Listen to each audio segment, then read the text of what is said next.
If you ask him at the reception, he might give you a couple of them. Any ideas? Well, that was fun, and fun to be in your town down, and we wish you the best of luck in Columbus as the season goes along. Next up is a presentation of the Red Gendron Scholarship, and I'll let our presenter talk about that, but I remember this summer what a fun day it was when the news came across that he was going to be the new head coach of the Pittsburgh Penguins. Another great American coach getting an opportunity at the highest level of the game, and we were jumping for joy at USA Hockey headquarters, and I know many fans were around the country as well. He spent 3 seasons as a head coach at our USA Hockey national team development program. Of course, he's been an assistant coach with Nashville, and just recently with the New York Rangers. He won a Clark Cup in the United States Hockey League back in 2017. He's done it at every level. It all started at Milton Academy in his first coaching stint, and it is my pleasure to welcome, to present the Red Gendron Scholarship, Mr. Dan Muse. Music.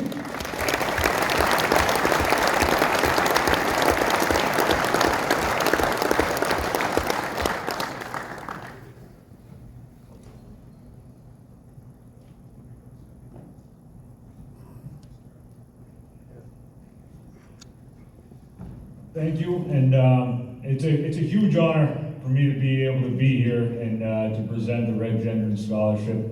Red was a very close mentor and very close friend, and the hockey world, we lost a great person there when he passed in 2021.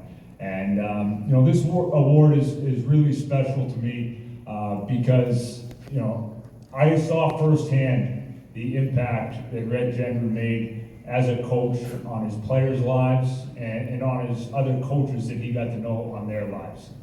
Just to tell you a little bit about Red. Red was this big, massive human from Berlin, New Hampshire, and he was just this larger-than-life personality. First time I met Red was at a coaching clinic. I was there just like I came in there to learn. I was a young coach, and he's presenting with Mass Hockey, and he's up there, this big, massive man who's just dropping F-bombs and dropping jokes, and it really was, if you knew him, you know exactly what I mean. It was just a larger-than-life personality, booming voice, and Red was this blue-collar guy from Berlin, New Hampshire, who, he played Division III baseball and hockey at New England College, and then afterwards he became a teacher and coach, and he was at Bellows Free Academy as one of his first jobs, teaching and coaching.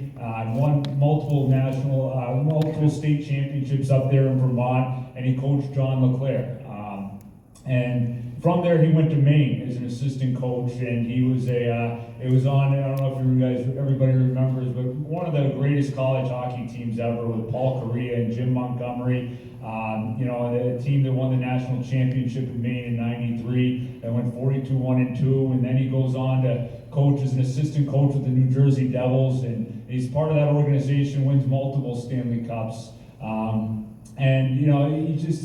From there he goes on and coaches at UMass as an assistant coach. I worked with him at Yale University where we won a national championship together in 2013. And then he went back to Maine to be the head coach.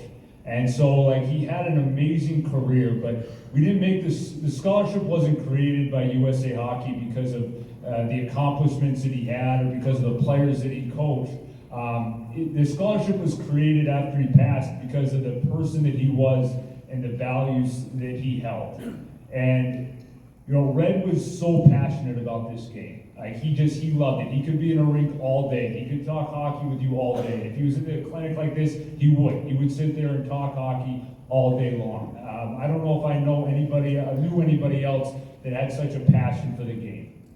And then Red was a lifelong learner. He was always reading a book, and he always wanted to talk about a book that he was reading, and he'd come in with different facts to the point where he was just so much smarter than me.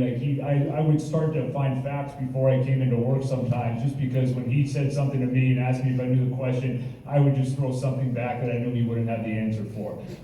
But he was always learning. He was going to clinics. He was any way he could, whether it's history, philosophy, coaching, anything. He was a lifelong learner.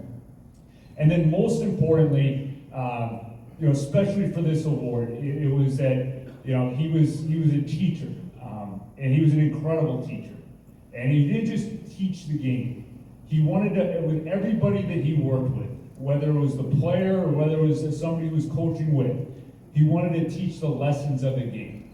And if nothing else, one of the reasons we created this scholarship was so that people could remember that, because he was incredible with it. There was not a player that he worked with that he didn't want to make sure that he was going to be able to provide some sort of an insight from the game, some sort of a lesson from this game that we all love, that was going to make them a better human being. And so it's a huge honor. It was a huge honor for me just to have him in my life as a mentor. It's a huge honor to share some of those lessons that he taught me. And with that, we have a quick video here just with some other members of the hockey world that I think you'll be familiar with and the way that Red impacted them and their lives.